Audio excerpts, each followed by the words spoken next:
Welcome, everybody. It's um, Saturday, February 10th, 2024, just after 10 a.m. Pacific time. And welcome back to the series, The Covenant Code. Today's title is um, 2027, Heralding the Return of Jesus Christ. Subtitle, Observing the Final Ticks and Talks of the Apocalypse Clock. So, this series is been a series of 1 hour presentations every Saturday at 10 o'clock. It began in December, so this is actually the ninth in the series.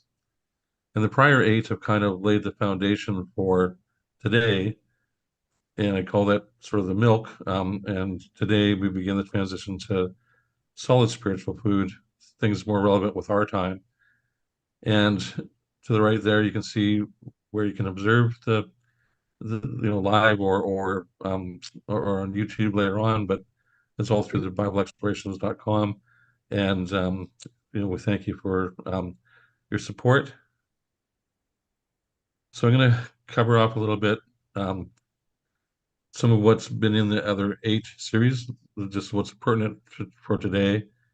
But you're going to go back at any time, and they're each 1 hour presentations. You can just go through the playlist and get more information because I just can give just a little bit of information in the time we have today on our background. So basically, we talked about the Bible and how there's two ways that God gives supernatural miracles to confirm the prophets in the Bible had been sent by God. The first is an example given through Moses, Exodus 4 1, 2, and 17. So Moses answered and said, "But behold, they will not believe me." This is when he was being sent back to go speak to his people. And God said, "I'm going to send you, I'll send you." And he said, "Well, the people may not believe me or hearken to my voice, for they'll say that the Lord has not appeared unto thee." And the Lord said to him, "What is that in your hand?" And he said, "A rod." He said, "Well, thou shalt take this rod in thy hand, and wherewith thou shalt do signs and wonders." So often the prophet was accompanied by miracles and signs to attest that God really was with him.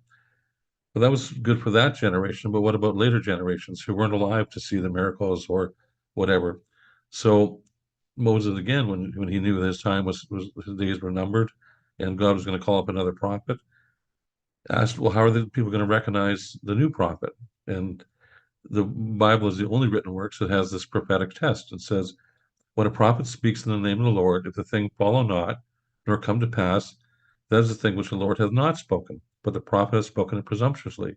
Thou shalt not be afraid of him. So prophecy is foretelling history in advance of its occurrence. So later generations, when they see the fulfilled prophecy, can also know that the Lord was with that prophet. So the Bible is very unique in giving both direct eyewitnesses who were attested by miracles and by giving prophecy for later generations to also see that God accompanied those prophets. We saw that all the prophets pointed towards the one that God was sent, the fulfiller of the covenant, and, his anointed or Messiah, is Christ. And the Word was made flesh and dwelt amongst us, and we beheld his glory, the glory of the only begotten of the Father, full of grace and truth. So what had been written in the prophets, what had been written in what's now called the Old Testament or the Hebrew Torah, was became observed in the flesh, in the body of Jesus Christ. He fulfilled what had been foretold. So we're 1,400 years of observed prophecies and tabernacle worship observances were all fulfilled in the supernatural birth, ministry, and resurrection of Jesus Christ. The same Jesus, after they realized he was the Messiah, and when he was about to um, go to the cross and wanted to speak of his return, spoke to them, and they of course naturally, after they believed that he is the Christ, was the Christ, and that he was going to return. When are you going to return? And Jesus didn't rebuke them. He told them to pay very careful attention. Said, but of that day and hour, no man knows, not the angels are in heaven, not neither the Son, but the Father. So he said, take ye heed. In other words, pay very close attention. Watch and pray, for you know not the time when the time is. For the Son of Man, and I want to make sure let's look at the reference, Son of Man, is as a man going on a journey. He left his house and gave authority to his servants, to every man his work. and commanded to the porter or to the watch to watch. Watch ye therefore, for you know not when the master of the house cometh, at evening, midnight, cock crowing, morning, lest suddenly he come and find you sleeping. So what I say to you, that generation he's speaking to, I say to all, to every generation, watch. So how do we watch?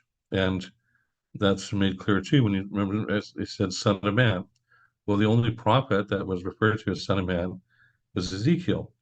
And when God made Ezekiel a prophet and he called him into prophecy, he said, Son of Man, so that was his name for Ezekiel, I have made thee a watchman unto the house of Israel. Therefore, hear thy word of my mouth and give them warning from me. So we watch through the prophetic word.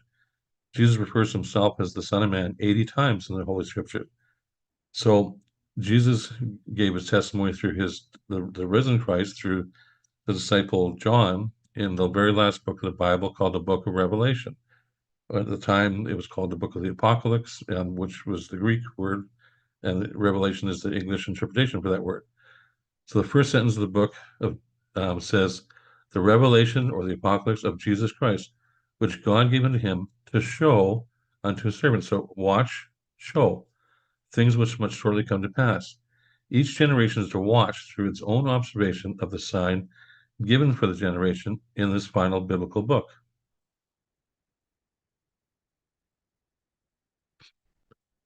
And when we get into the book of Revelation, we notice that the book is laid out like a seven sealed document, just like a covenant. And we see in chapter 5, because the seven sealed document in antiquity could only be opened under certain conditions and by only someone having the authority. And we saw in chapter 5 of the book of Revelation, it reveals that only Jesus Christ was found worthy to take the scroll from the hand of the highest authority, which is God, and to break the seals to open the books. In other words, a seal is placed as you roll up a scroll to keep it in place and keep it rolled up. But as you break the seals, you begin to open it. And the more you open it, the more the seals that are broken, the more it reveals. So the very last seal, it becomes an open book. We get to chapter 10 in Revelations, and we see something very significant. We see talk about the last generation, because it says, I saw another mighty angel come down from heaven, clothed with a cloud, and a rainbow upon his head. His face was like the sun, and his feet were like pillars of fire. And he had in his hand a little open book, not a sealed book, an open book. He set his right foot upon the sea, his left on the earth, and cried with a loud voice, as when a lion roars. And when he had cried, seven thunders uttered their voices. Last week we talked a little bit about the seven thunders. And when the seven thunders had uttered their voice, I was about to write, and I heard a voice from heaven saying unto me, Seal up those things which the seven thunders uttered, and write them not. And the angel which I saw upon the sea and the earth lifted up his hand to heaven, and he swore by him that lives forever and ever, who created heaven and the things that are therein, and the earth and everything within, and said that there should be time no longer. So that sounding of the seventh thunders after the seventh seal is broken is the end of time. It's the end times from the time Jesus gave this testimony to the time that he returns, but the very end of the time is at that moment. And then there's this little description. In the days of the voice of the seventh angel, so just between the sixth and the seventh, this little window, when he shall begin to sound, the mystery of God should be finished, as he has declared to his servants the prophets. So the book will be fully opened between the sixth and the seventh, and there's evidence of that and reason for that. So the seventh generation finds itself, at the dawn of the breaking of the seventh seal, the time when the entire scroll will be revealed as an open book. When the once sealed little book of Daniel, which was preserved for the end time, is open, this generation is given specific instructions to observe and obey. So the book, when it was meant, when Daniel was told to seal up the words, said, "But thou, Daniel, shut up the words and seal the book, even to the time of the end. Many shall run to and fro, and knowledge shall be increased." So this book is supposed to be sealed to the time of the end. And then we just read in Revelation 10:2, and he had in his hand a little open book, and he set his right foot upon the sea, as left foot upon the earth. So when we look at, what happened when he called Ezekiel the son of man and compare that to the calling of the seventh generation. So on the left-hand side, when he's calling Ezekiel, he says, "But thou, son of man, hear what I have to say. Be thou not rebellious like the rebellious house. Open thy mouth and eat what I give you. So fully digest what I give you." And when I looked, behold, a man, or the hand sent to me, and a roll of a book, so a scroll was there. And he spread it before me. So he opened up the book before him, and was written on each side. And he said to me, "Son of man, eat what thou finds. Eat this roll, and then go speak to the house of Israel." So I want you to fully digest this. I want this to become part of you. Then did I eat it? And it was like honey in my mouth. So eating it, digesting it, when he spoke it, it was sweet to him because it was telling him these things, telling him about the fulfillment of the covenant and the end times. And we calls this the seventh generation. This is also in the chapter 10 of the book of Revelation. "And the voice which I heard from heaven spoke unto me and said, Go, take the little book which is open in the hand of the angel which stands upon the sea and upon the earth. And I went unto the angel and said unto him, Give me that little book. And he said, Take it and eat it up. And I took the little book out of the angel's hand and ate it up, and it was in my mouth sweet as honey. And as soon as I had eaten it, my belly was bitter." The reason for the difference is because Ezekiel was being sent out immediately to go prophesy, whereas this is coming through John, and so it was sweet to see the end times, but it was bitter because it was a long time away. And you see that same thing with Daniel, where he was his stomach was upset and stuff like that when he realized at his time it was far off as well. Anyway, and he said unto me, "Thou must prophesy again before many peoples and nations and tongues and kings." So here's this little window between the sixth and the seventh. And the purpose of it is open the scroll, fully digest it, and then um, that is going to help you. That's going to be the spiritual food that I'm giving you to go out there and prophesy one more time. It's God's last call. So the very next chapter, the very first verse, next chapter says, "Rise and measure the temple of God and the altar and them that worship therein." So they're told specifically, go do this thing. And the book of Revelation has a sevenfold blessing. It's the only book in the whole Bible that says that, blessed is he that, that listens to this prophecy, reads it, hears it, but also obeys it, keeps it. So not just reads it, but actually follows its instructions. So, as we've been doing, so we follow this instruction. We don't just read it and go, okay, measure the temple. What's the next sentence say? We actually stop, and that's what we're doing right now. The covenant code is going back from our generation, from our perspective, and looking at this original pattern. So the measure is to observe or assess the extent, quality, value, size of something. In the biblical sense, it's to observe and to declare and bear witness to. So we see that this pattern that we're supposed to study is very significant. It was significant to the disciples as well. And it's the pattern that was, the covenant was given through Moses, and in the giving of that covenant, there was a pattern given for worship, and it was very, very detailed with many observations, measurements, basically a whole picture of God's redemption of man through Christ. So it's this pattern, this blueprint, and how it's spoken of by the disciples. The place where they serve, this tabernacle, is a copy and shadow of what is in heaven. So it's foreshadowing what's to come from heaven. These, the tabernacle observations, are a shadow of things to come, but the body that casts it belongs to Christ. So it's foreshadowing the things to come through Christ. And this is why Moses was warned when he was about to build the tabernacle. See to it that you make it everything according to the pattern shown you on the mountain. So if Moses had deviated in any way in that observation of building the tabernacle and setting it into motion and the worship into motion, then we wouldn't have been able to observe, as the disciples were able to observe, that Christ fulfilled that pattern exactly. When he came, how he came, we've gone into some of those details already. But I'm just sort of giving you a little summary here. So we start off measuring, the very first thing given in that pattern is the Ark of the Covenant and its mercy seat. And it says about the Ark of the Covenant, and thou shalt make a mercy seat of pure gold, 2 cubits and a half shall be the length, and a cubit and a half its breadth. So the mercy seat was the covering over the ark. And we're given this dimensions, 2.5 by 1.5. But this was in the most holy place of the tabernacle. In fact, couldn't even be accessed by anybody but the most holy anointed high priest, and only on one day of the year, and that was the Day of Atonement, and only at that time for the blood of the sacrifice to be sprinkled on that seat, that mercy seat, and that was for the atonement of all the people.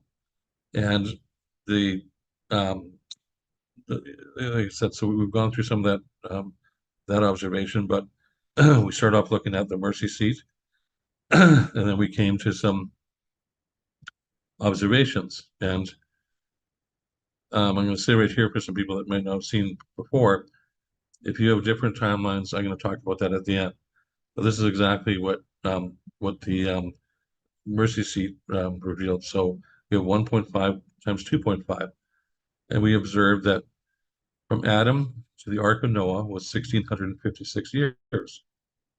And then from the Ark of Noah to Jesus in 27 AD was 2,484 years. So 1,656 times 1.5, we got to 27 AD, to 2,484 years. 1,656 times 2.5 is 4,140 years, which is the same. 1,656, 2,484 is 4,140. So you notice 1,656, 1.5 times 2.5, and we see this with the breadth and the length. And like I said, we're going to get into biblical times and stuff like that soon, but this is up until now some of the things we've observed. And the thing about this whole tabernacle is that we keep making more and more observations, and we keep seeing these things over and over again. So just trying to find my little, there we go. So we started to add different people to this, people of significance to this timeline, and to see what was observed. So, for example, there's 621 years passed between Adam and the birth of Enoch. Enoch was significant because he's the seventh from Adam, and it says God took him. So God took him without seeing death. So we add Enoch in there, 621 years. And then Moses. Moses was the mediator of the covenant. His body was hidden by God so that they wouldn't make a memorial for him. He wasn't taken like Enoch, but no one knew where his body was buried. And he's born 931 and a half years after the Ark of Noah. And we see that 621 times 1.5 is 931.5. So just as this timeline is 1.5 times this timeline, so is the time between the Noah and Moses, the flood of Noah and Moses, as is between Adam and Enoch. 621 times 2.5 is 1,552 and a half years. That's a pretty odd number, but it happens to be exactly the amount of years between Moses and Jesus at 27 AD, the birth of Moses. The total length of time from Adam to Moses is 2587.5. That's 656 plus the 931.15, so 2587.5 years. So we observed that compared in a day. Well, 2.5875 days, so that's times 24 hours, equals 62.1 hours. And the Earth rotates 360 degrees every 24-hour period, so 2.587 times 360 is 931.5 degrees. So we're starting to see that it ties into literal days and observed days and things that we can measure now. But there's this relationship. We see the 1.5 again right here. We see the 2.5 again.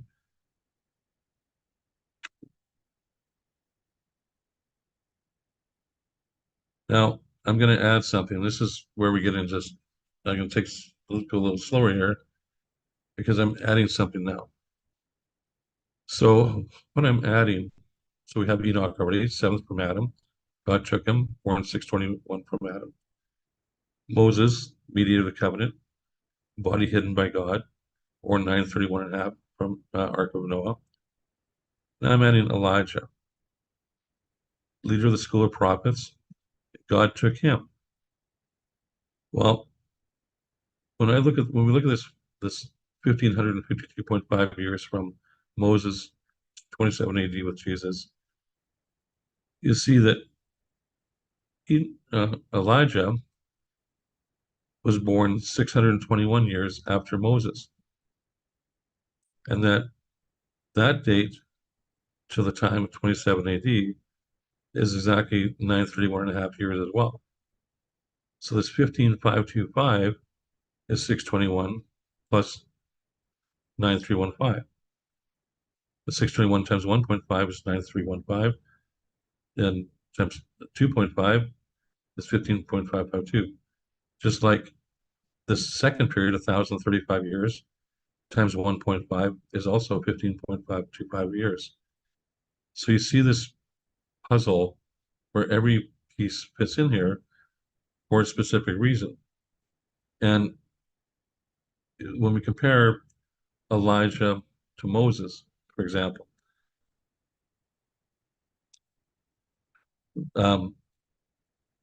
so Elijah was refreshed with food from an angel. Elijah traveled for 40 days and nights to Horeb, like to Mount Sinai, where he stayed in a cave. That's where the Lord's presence appeared to him in exactly the same place where Moses was allowed to see the passing of the Lord. Moses was 40 years in the wilderness, and his was 40 days travel, etc. So there's a purposeful connection between them. This is, we just read in the Bible and see this connection with. So we have Enoch here. We have the flood, the ark. We have Moses. We have Elijah. We have, uh, uh, like I said, Adam, Enoch, all the way leading up to Jesus.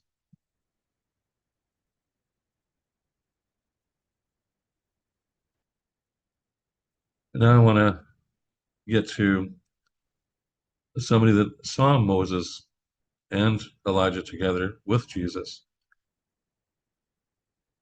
So the story really begins where when Jesus came to the region of Caesarea Philippi, he asked his disciples, "Who do people say most again the Son of Man is?"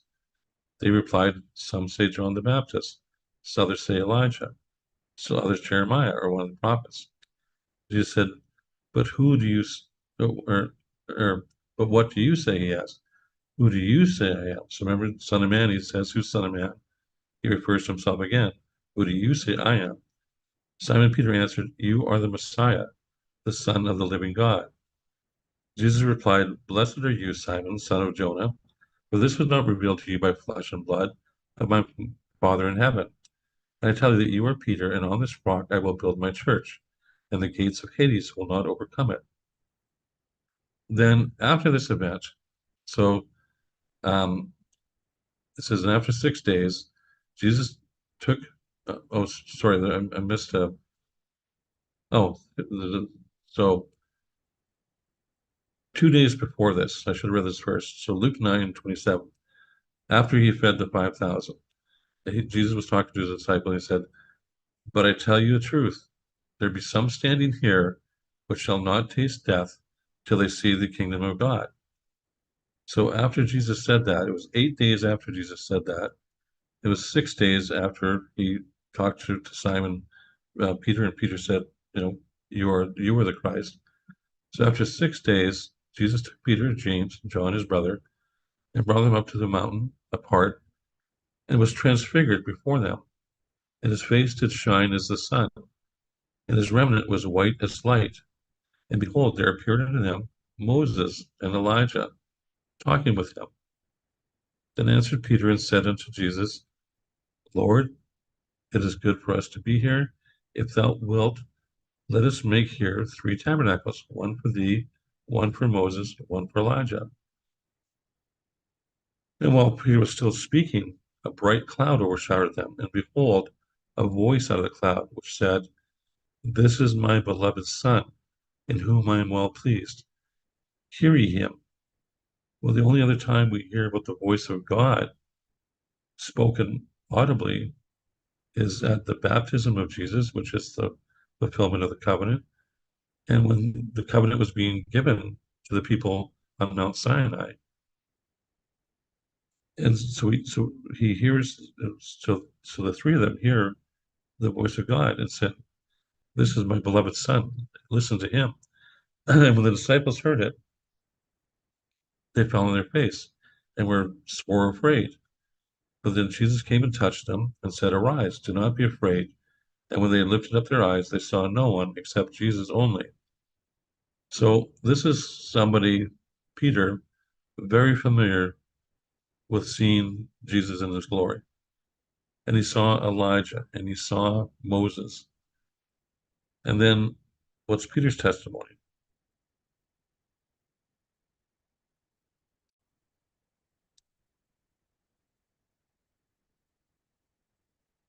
So Peter talks about the last days. He says, knowing this first, that there shall come in the last days scoffers walking after their own lusts, and saying, where is the promise of his coming? For since the fathers fell asleep, all things continue as they were from the beginning of creation. But beloved, do not be ignorant of this one thing. What does he really want you to pay attention to? That one day is with the Lord as 1,000 years, and 1,000 years is as a day. And he goes on to say, also in speaking about end times and these things, is for we have not followed cunningly devised fables when we made known unto you the power and coming of our Lord Jesus Christ. But we were eyewitnesses to his majesty, and we just read about that. For we, for he received from God the Father honor and glory, where there came such a voice to him from the excellent glory, this is my beloved Son, in whom I am well pleased. And this voice which came from heaven we heard, and when we were with him in the holy mount. But we have also a surer word, something more assured than seeing this transfiguration and hearing the voice of God. We have a surer word of prophecy, whereunto ye do well to take heed. So remember, Jesus said, take heed, watch. You do well to pay attention. And there's going to be scoffers in the end times that are as a light that shines in a dark place until the day dawn, until the day star arise in your hearts, knowing this first, that no prophecy of the scripture is of any private interpretation. It's meant to be shared. It's meant to be observed. We're meant to watch. I can't believe in our times where churches talk about revelation and this and that, but they tell you not to watch. Other churches say, oh, don't ignore Revelation, ignore Genesis. Don't watch that way either. We're supposed to watch, and especially in the end times, saying, well, everything's carried on as it has, and et cetera, et cetera. So I'm using Peter because saw Peter saw the fulfillment of prophecy in Jesus. He saw the glory of Jesus coming in his power, and he saw Elijah and Moses together with Jesus, and he heard um, God say, "This is my son. Watch." They were there to comfort Jesus, Moses and Elijah, you know, but but it was Jesus that was everything pointed to. So when it says "hear him," then we have to hear the book that he left behind, specifically for us to watch the book of Revelation. And so, like I said, we're observing things here, and gotta get to my little. There we go.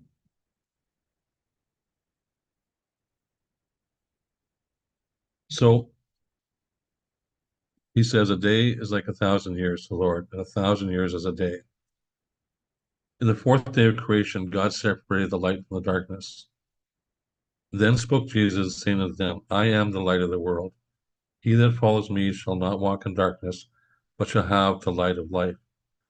we talked about the 40 days and the 40 nights and all this sort of stuff. Well, 40 is 6 times 66666. And all you got to do is divide 40 by 6 and you get 6666. Same as 4,000 is 6 times 66666.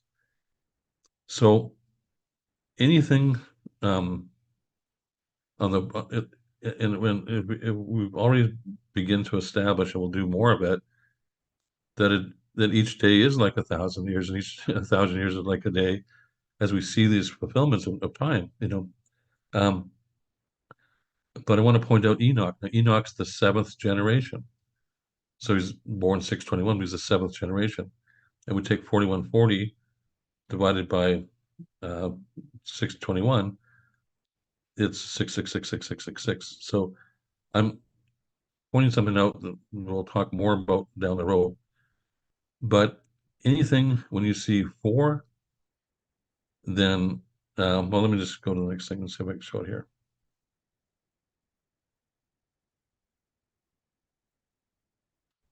Okay, so we talked about Enoch.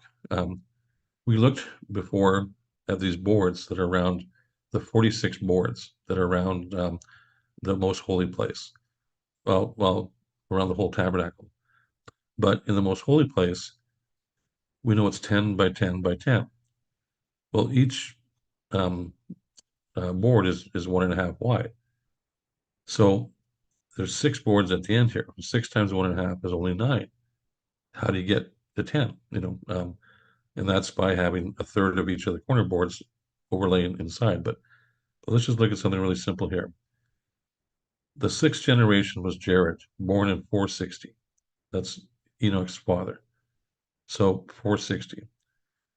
So when we look at these boards, there's 46 boards. Each one is 1.5 wide. So 46 by 1.5 is 69. If we use days as our measurement, and we said uh, 49 or 69 times 24, we'd get that same 1656, which you can go to the book of Genesis and add up and see Adam to Noah 1656. If we take the breadth of the mercy seat at 1.5, you get the same 1656 times 1.5 is 2484. And if you take the length, 1656 times 2.5 is 4140. So we end up with the same numbers, but I also want to show this. If we just use 46 times 1.5 is 69 times 10, because the height of it was 10, 690. If we just use that times the mercy seat breadth, that's 1,035. Remember that chart I showed you, 621 plus 1,035 to 1656. And if we just do that by 2.5, 692, we get 2587.5, exactly to the time of Moses. So these numbers aren't isolated or aren't alone. They keep coming back and they keep giving us something to observe. We're learning that Jesus is the reconciliation of man, the sixth and the seventh. God's number is 7, man's number is 6. The beast, the Antichrist is 666. So there's this reconciliation, and each of these boards, so if it's 10 by 10 by 10, then right where they place this curtain, that between the holy and most holy place, has to be 6.666 boards wide, because 6 times 1.5 is 9. So they'd have to have a third of that, or 2/3 of that board is be 6.6666 where they hung the curtain. That's the only way you can get 10 by 10 by 10. So surrounding this really is 6 by 666, 6 by 666, surrounding this holy place. And it's important because it's the reconciliation, and it's the act of Jesus in reconciling man to God and overcoming sin.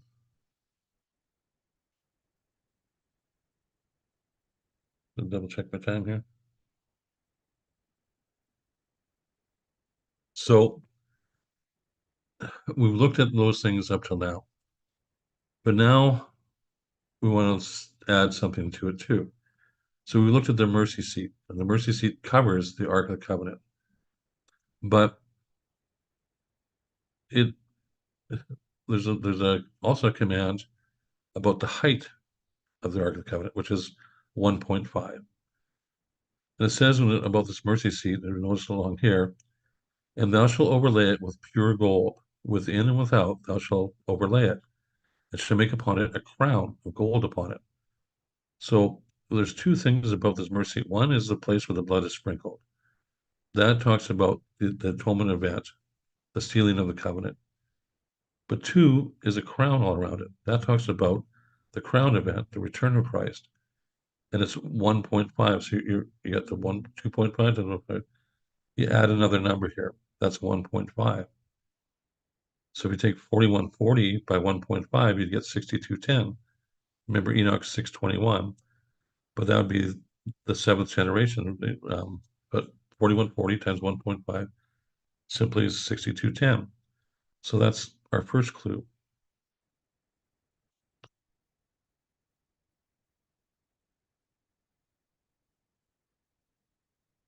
And then we have to look at Pentecost and Jubilee. And the reason why we look at these last and the feast days is because both of these were given once they entered the promised land. They only started to keep them once they entered the promised land. So on the left is the regulations given for Pentecost. So these were all part of the tabernacle pattern. So speaking to the children of Israel and saying to them, when you come into the land which I give unto thee, and shall reap the harvest thereof. So it's talking about the harvest. Remember, the coming return of Christ is a harvesting of all of those he's called, harvest of his people.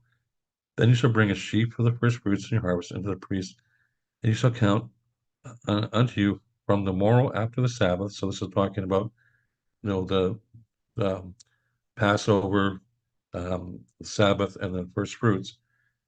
So that day, they brought up the sheep waving. 7 Sabbaths shall be complete, even unto the morrow after the Sabbath shall be number 50 days. So there's 7 times 7. That's 49. And then the day after is the 50th day. So that was for Pentecost. And we know that the covenant was given on the day of Pentecost. That's when in the wilderness. That's when the Hebrew nation was born, basically. Also, when Jesus told them to wait for the Holy Spirit, to wait for that, and they started to then prophesize and started to miracles started to happen through them. That was also on the Pentecost, so that was the beginning of Christ's church. And what about the Jubilee? It says the same thing. Speak to the children of Israel and say to them, when you come into the land which I gave you. So it's, again, wait until they enter the promise. Then shall the land keep a Sabbath unto the Lord. And you shall number 7 Sabbaths of years unto the 7 times 7 years.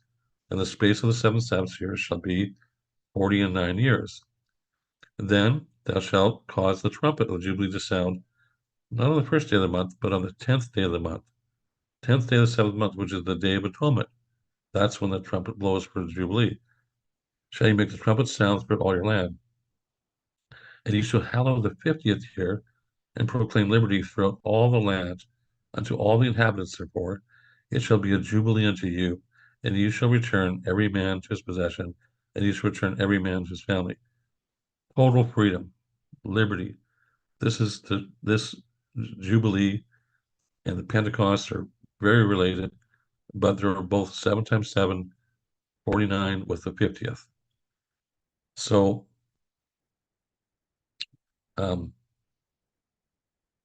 sorry. When Jesus began his ministry, after he came out of the wilderness, 40 days in the wilderness and 40 nights, his first pronouncement was in the synagogue was, the Spirit of the Lord is upon me, because he hath anointed me to preach the gospel to the poor. He has sent me to heal the brokenhearted, to preach deliverance to the captives, and recover the sight of the blind, to set at liberty all them that are captive. So he's pronouncing this jubilee is through him. When Peter asked Jesus, then came Peter to him and said, Lord, Lord, how often shall I forgive my brother who sins against me, and I forgive him? 7 times? Jesus said unto him, I say unto thee, until 7 times, but until 70 times 7 times. So 70 times 7, 7 times 7, you know, it's like I said, God's number is 7, man's number is 6. And now we'll take our time with, I've been telling you all this to really tell you this.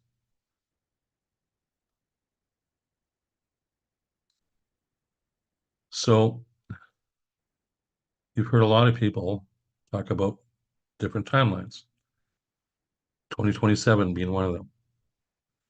Well, I want you to know that 2027 is exactly 3,430 years from the Promised Land distribution. So in other words, when they got into the Promised Land and land was distributed to Caleb, if you take that time and with this biblical timeline, beside here that I went through with you before, you get 3,430 years. So it depends whether you're using the 49th or 50th, but that's 70 times 7 times 7 years would be 2027 from the time that happened. Also, if it was 50 years rather than 49, because think about this, if you're going 7 times 7 and 49, and if you're saying that the 49th year is a Jubilee, and then the next year is the first year of the next Jubilee, then the second Jubilee would be like 98 years. So it's the second Jubilee, but you're 2 years off from the 50th year. And the same thing, so every Jubilee, you'd be one more year apart from what the number is. And this isn't some simple question because the rabbis and Christians and theologians have discussed this for literally thousands of years about what's the proper way to do it. There's a majority feeling, but the majority is not always right. So it really doesn't matter. I'm just saying, let's look at this.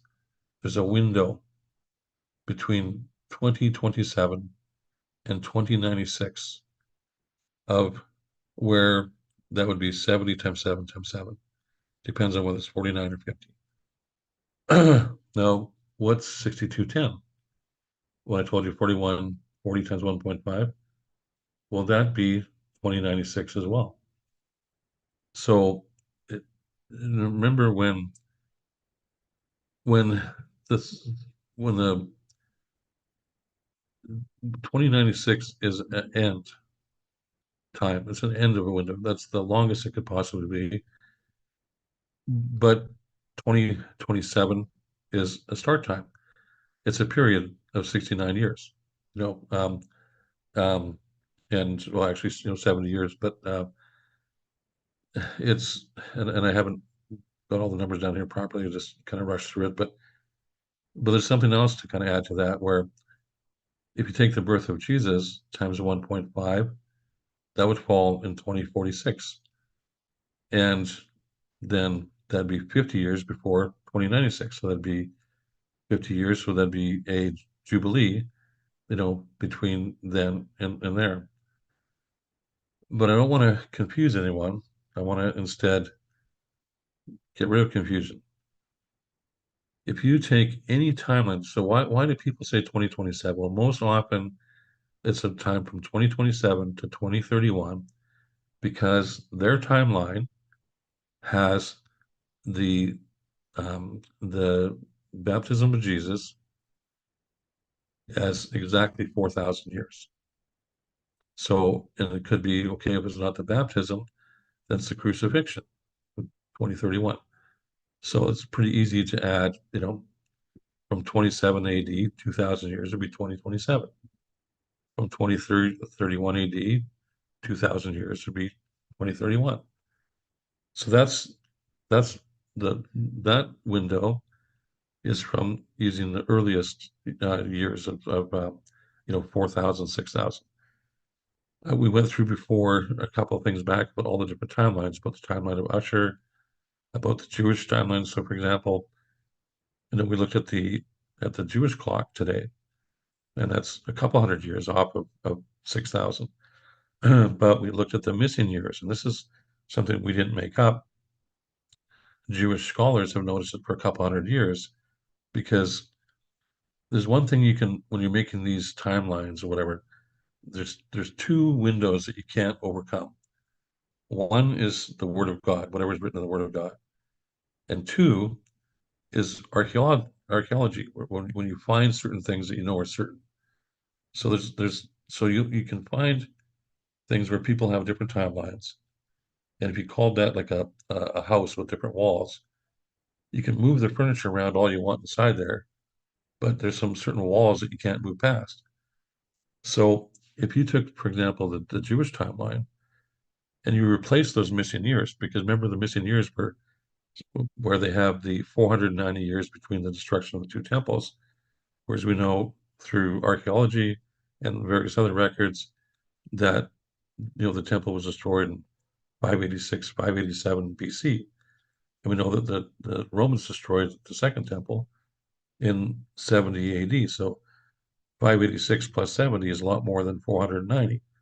You replace those years, and 6,000 years would fall also in this window.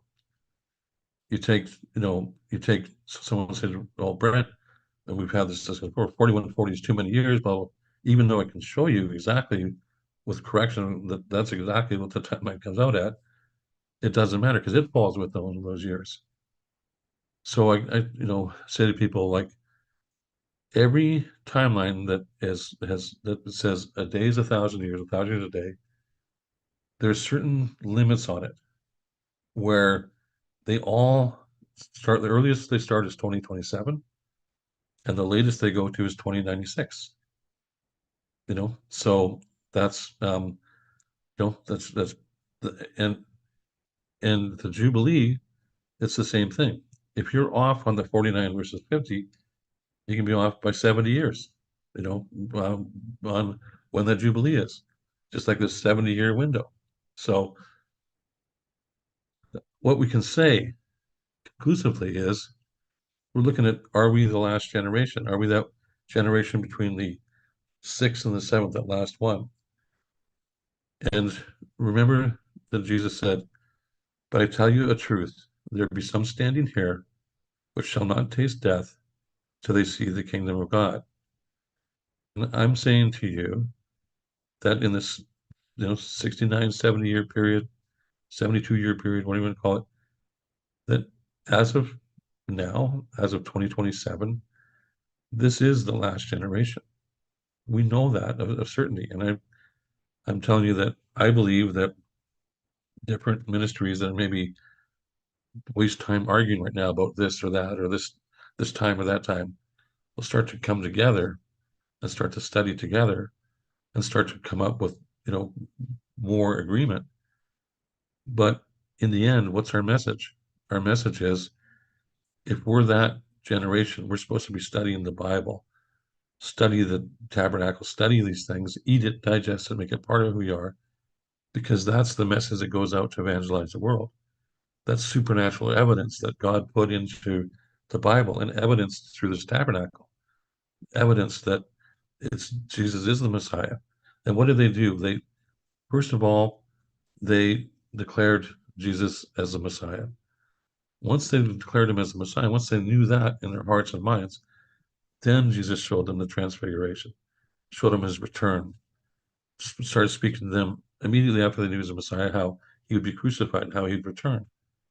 It's the same thing. The first 8, parts of what of this study has been showing that it is Jesus as the Messiah. It can only be him. Everything points to him. It was him who did the atonement. But now we're transitioning to the next thing about, and this is where it gets personal and people start to get upset and emotional, whatever, because it's our time. And so how do are you setting a date? No, I'm not. I said from the beginning, we're watching and observing, so we know the time, sign of the time. But I don't care what timeline you have, you're going to end up with somewhere between, well, some could be as early as 2024, but 2027 to 2096 is a window of the last generation, the Ezekiel generation, the Enoch generation, Elijah, Moses. They all come together. They all converge in there. And so glory that we would be born and we would live right now, where in a generation that when God chose Elijah to be born at this certain time, and Enoch to be born at this time, and Moses to be born at this time, and Jesus to come at this time, and all these things at a very specific time, and us out of all those people, the book gets opened up to in our time. That little scroll gets opened, and we see things clearer than generations before us because we get the chance to evangelize at the end, do God's last call. And we're this chosen generation that, it's like we're the least of all the generations. Our faith is so low, but the supernatural, as we observe the supernatural truth of God and the Word of God, it's an incredible encouragement, to us as well. So I wanted to do this as a transition. Obviously, you can see that to to really get into the depth, it's a lot of charts, a lot of study, a lot of resources to put into something, and you don't want to walk through it in 10 minutes like or one session.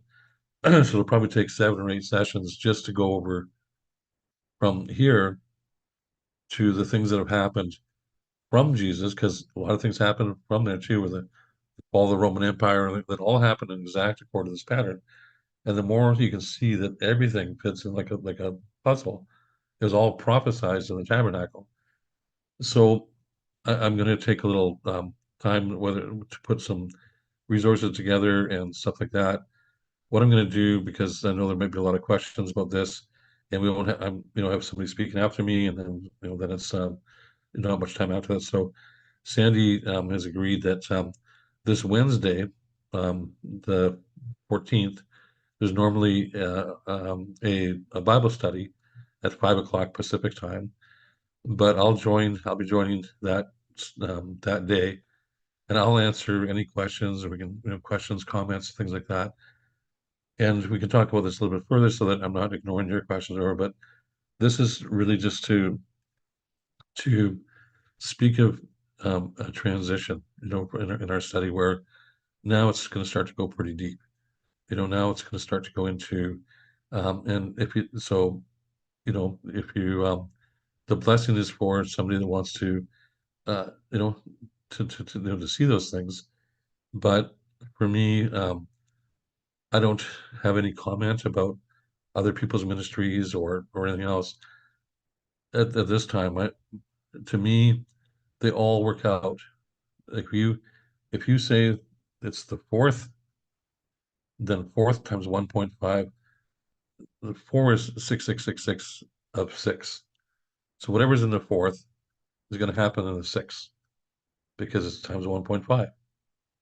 So if a day is like 1,000 years and 1,000 years is like a day, and you say it's 4,000 years, then it's going to happen in 6,000 years.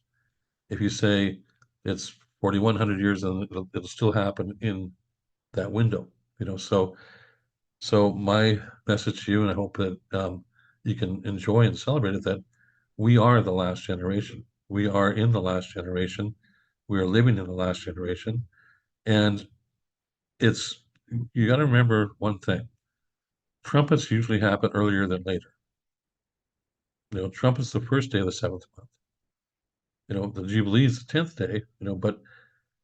But Jubilee is to sound a trumpet. So if you're asking, about the time or whatever, this is the window.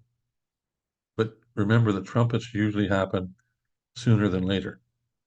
So could Jesus come right at 2027? Absolutely, could come today. Could it be an event 3 years later? There's evidence for that.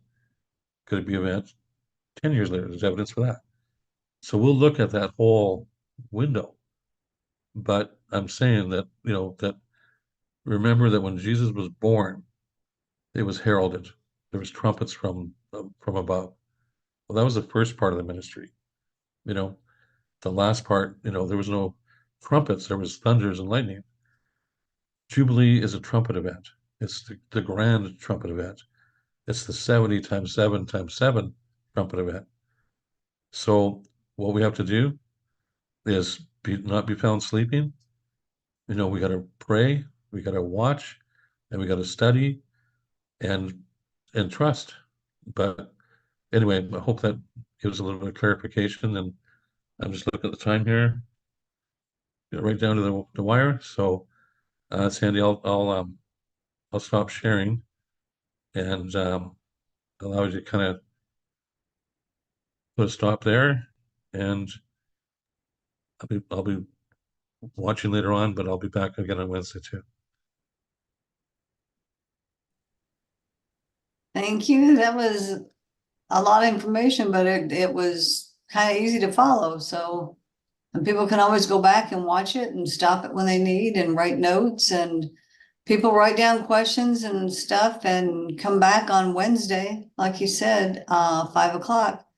Instead of our prayer meeting, we'll have Brent with us. So bring your questions and comments and join us Wednesday. It's the same Zoom, same everything that you got this time. It'll be live everywhere, just like it is today. So anyway, thank you very much. Thank you. Whoops.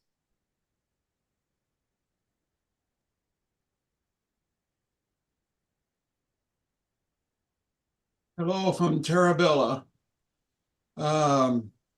We're going to read from Psalms 95, 1 through 7. Oh, come, let us sing unto the Lord.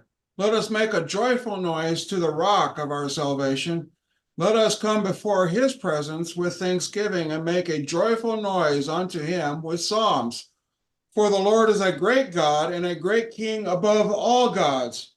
In his hands are the deep places of the earth. The strength of the hills is his also. The sea is his, and he made it, and his hands formed the dry land. O come, let us worship and bow down. Let us kneel before the Lord our Maker, for he is our God, and we are the people of his pasture and the sheep of his hand. And he has also told us to remember the Sabbath day to keep it holy. 6 days shalt thou labor and do all thy work.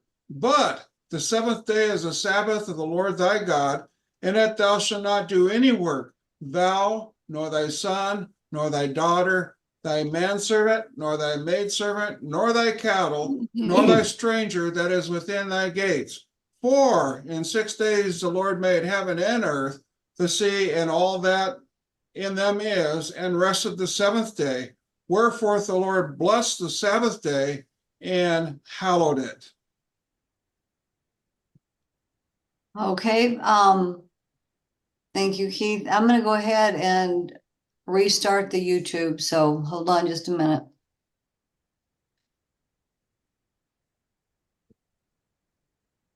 Are you all able to hear me okay?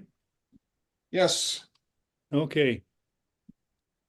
So when Sandy comes back up, then we'll get going here.